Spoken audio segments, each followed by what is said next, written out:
What's up, K-Froggers? We're hanging backstage at the BB lot, talking to some of the new house guests of BB19. Here is Jason. Yeah. Welcome to the Frog. How are you? I'm awesome. Thanks for having me. It's great. You're a little excited. I'm super nervous. I don't know why. It's gonna be in total what do you call it? Isolation for a while. You're like, I'm happy to see people. Yeah. I just want a hug for 5 minutes. Kelly, we're gonna hug during the whole interview, okay? Oh, that's good. So tell everybody what you do for your job. I'm a rodeo clown, pro rodeo clown. So I travel all over the United States and Canada, and I'm an auctioneer. So you know, they complement each other well because all summer long I'm a rodeo guy, and then all winter long I'm an indoor rodeo guy. And in the spring and the fall, you know, I try to hold off on the rodeos and I do auctions. So it works out well because I'm from the Midwest, so farm auctions. So the spring and the fall is when you're planting and harvesting, and it's just a great time to have machinery and equipment auctions. Either before the planting is a good time to sell planters, and before you harvest is a good time to sell combines. You know, that type of stuff. So it works out really well. So do you talk really, really fast? I do talk really, really fast. Can we get just a little example of like... 5, 7, 10, 12, 15, 17, you know, I like that. That's awesome! I love it! You know, it sounds way cooler on a mic, you know, when you're actually selling something, but, you know, it's fun. Okay, when you're a rodeo clown, are you like full-blown like makeup clown? Yeah, makeup, baggies, you know, colored socks. I wear jerseys with Whistle Nut all over them. Is that your alter ego? Yeah, that's my alter ego, Whistle Nut. And I have a bull. Whistle Nut? You know, see, that's exactly why. See, Whistle Nut, you guys are laughing. See, that's part of it. And not only that, but kids think it's a dirty word because they think they're saying, you know, nut or something. So their parents never get them, like their parents don't correct them. So they're like, Whistle Nut, Whistle Nut, Whistle Nut, Whistle Nut. So it's like, you know, so it carries fast, right? Because kids think they're getting away with something by saying it, and adults are like, Whistle Nut? What? So did you pack your stuff? Is Whistle Nut going to make an appearance inside the BB house? I hope, man. I packed it. Did you? Yeah, I packed it. I hope. It's hard to know, though. The girls are going to be in there doing their makeup, and you're like next to them. Excuse me, ladies. This is how you do a smoky eye. Anybody have any eyeliner? Are you going to be the prankster of the house? Yeah. I mean, I was going to try to lie, but it's going to happen. I mean, just because I like light and fast on my feet, you know, type stuff. And it makes everybody, I mean, I'm not going to be annoying because I don't really feel like I'm the annoying kind of prankster. But if you can handle it, I'm going to mess with you a little bit type of prankster. Just having fun. Yeah. You know, the fun. It's all good fun. This is a super, super, super huge opportunity that is kind of a once-in-a-lifetime deal. So I'll be dang if I'm going to waste any of that. Right. Absolutely. Get the most out of it. Yeah, I'm going to get the most out of it. Now, one of the fun facts about you is you said you are a great storyteller. I am a great storyteller, yeah. Can you tell us a story, something recently that happened to you? Yeah.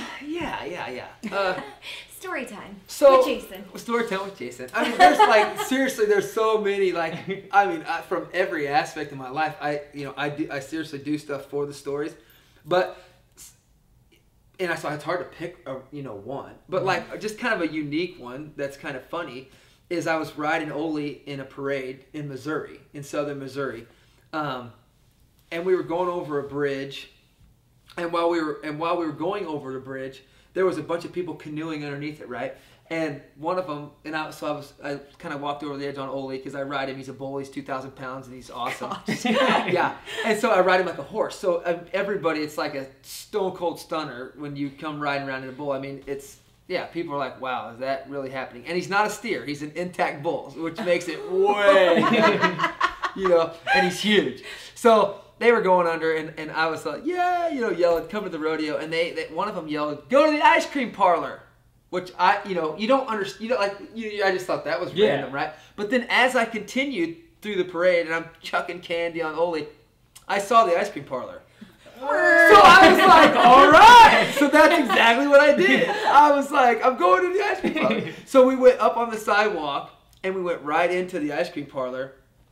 And I just hung out in there. They handed me a cone. I ate a cone, and then we spun around a few times, and then Oli was like, "I'm out of here," and we were headed right out the door, and there was a screen door, and I didn't get it open fast enough, and they didn't get it open fast enough, and Oli went right through the screen door. Oh my gosh! Right back out into the parade. So it's kind of a random story, but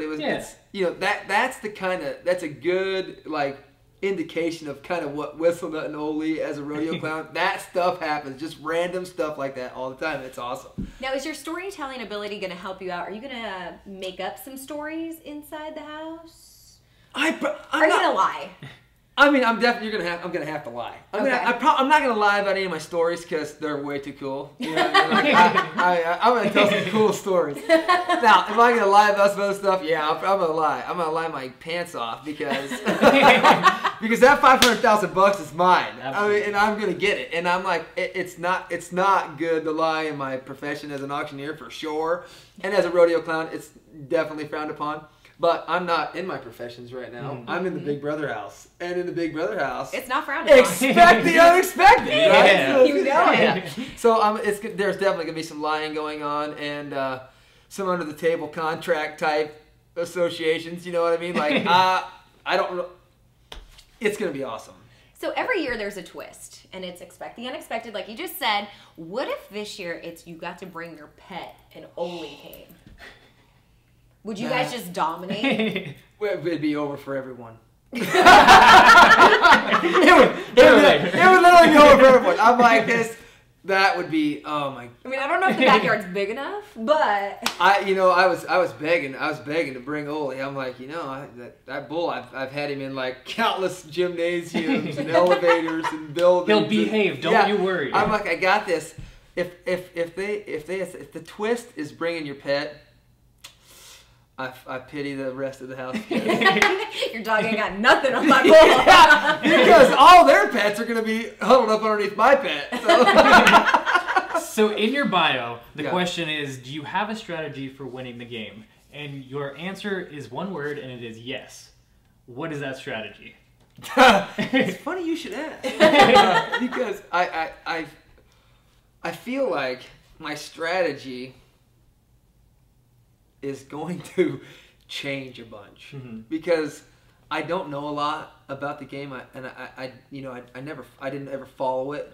I never actually seen a live episode like when it was being aired. I've watched them on my phone, but and knowing what I know about the show, there's nothing you can really premeditate. Right. And so my strategy in the beginning was if they had any returning players that I was just going to try to align with them.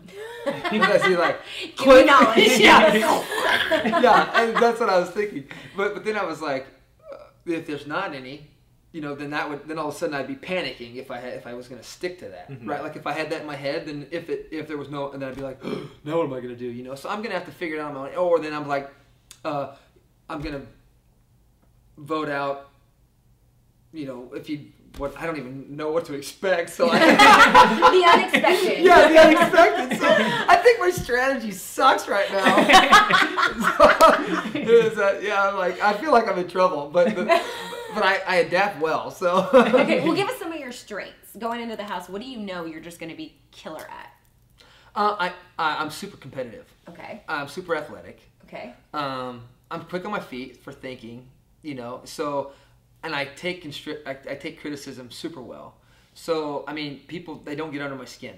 So, that's good. I'm like, they're not going to razz me. So, I mean, it's kind of a poker face, but, and I don't forget anything. Like, I have a super good memory. So, I'm like, except for names. I'm Kelly, that's Dustin. I'm Dustin, nice to meet you. You're Jason. So that's, I feel like I have a lot of strengths. And I literally actually feel like I'm better equipped probably than most of the people I'm going to meet on there. Right on. A little arrogant. Okay, one last question for you. No, I don't want to go. You can stay here all day. It's Okay, well, cool. a few more. Okay. How do you feel about a showman? Do you have someone back home? I do. I'm married. I have a son. Oh. But I told my wife, I was like, listen. Oh, and I'm sure this well. Yeah, I'm listening. How do you work that story? I'm like, now, it's all about the end result. So, I'm like, if I need to have a showman, you know, that might have to happen. And the answer was absolutely not. Okay, I was like, where is this going? Yeah. Because I did notice. I don't wear one, and I'll tell you why I don't wear a ring. It's because I'm a welder. I weld a lot of stuff. Okay. I weld metal art. Yeah. And I actually welded it to my finger. And I had to have it cut off. So I'm sure your wife loved it, though. Yeah. So I ruined one ring, and it was brutal. So I was like, I'm never doing that again. And I had a couple buddies from the Midwest. They're, you know, in the Midwest, a lot of grain farming and stuff like that. So a lot of wagons and combines and stuff. And more than one have, like when you jump off a wagon and it catches the ring and rips. So there's several guys that have had their ring finger ripped off because they jump off a wagon and the ring catches and just rips their finger right off. So a lot of people around from where I'm from don't wear their wedding ring because it's a freaking hazard. Okay, you said you had a son. How old? He's 2. 2. And he's BA. He's super awesome. His name's Gatlin Ike, and he is the man. How are you going to do without him all summer long? You know, he's going to get to see Dad. He goes with Dad everywhere, and I mean, he's as cowboy as a 2-year-old can be, man.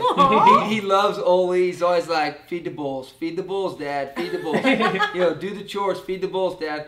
And so, and literally, he likes to ride in the truck. He likes to ride on the motorcycle. You know, he likes to ride horses and Ole, and he likes to be in the shop. I mean, it's tough. It's gonna be really tough. But this is the thing. It's a perspective type. I just keep telling myself, you know, perspective-wise, it's 3 months and it's changing the stars, man. It's awesome. Like it's a once-in-a-lifetime thing. And he'll get to watch Dad, so he'll be cool. You know, he's in good hands. Aww, well, it is so nice to meet you. We look forward to seeing you on this season, Big Brother 19. I can't wait. Hopefully my strategy will pop into my head like right when I get there. We're hoping. I'm going to need something. Thank you. Thank you guys. That's awesome.